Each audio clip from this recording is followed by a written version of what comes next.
2026-এর লক্ষ্য কিন্তু তৃণমূল কংগ্রেসও নিয়েছে, আর তার জন্যই বিজয় সম্মেলনীতে জনসংযোগের জোর দিয়েছে রাজ্যের শাসক দল।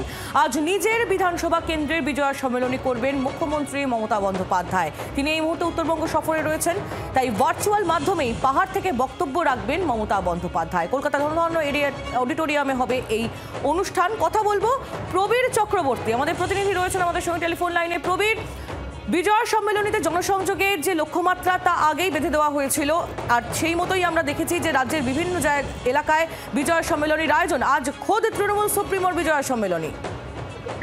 দেখো, তৃণমূল কংগ্রেস প্রতি বছরে দেখা যায় যে বিজয় সম্মেলনী পালন করে, কিন্তু এবার আরো বড় আকারে কিন্তু তৃণমূল কংগ্রেস বিজয় সম্মেলনী পালন করছে। রাজ্য জুড়ে সমস্ত বিধায়ক, সাংসদ, মন্ত্রী, জেলা সভাপতিদের নির্দেশ দেওয়া হয়েছে যে প্রতিদিন কার্যত রোস্টার করে দেওয়া হচ্ছে কোন জেলায় কে বিজয় সম্মেলনী করবেন, কোন নেতা কলকাতা থেকে যাবেন।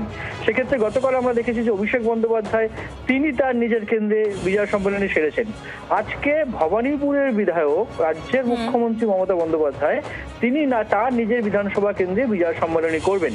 এবং এই মুহূর্তে দাঁড়িয়ে তাৎপর্যপূর্ণ বিষয় যে উত্তরবঙ্গের যে বিপর্যয়, সেই বিপর্যয়ের মোকাবেলায় মমতা বন্দ্যোপাধ্যায় নিজে তদারকি করছেন উত্তরবঙ্গে থেকে। উত্তরবঙ্গে রয়েছেন তিনি, কিন্তু তা সত্ত্বেও তিনি তার নিজের একেবারেই তাই ভার্চুয়াল মাধ্যমে পাহাড় থেকে বক্তব্য রাখবেন মমতা বন্দ্যোপাধ্যায়। ধন্যবাদ প্রবীর তোমায়। বাংলার আওয়াজ, বাঙালির আবেগ, জি 24 ঘন্টা।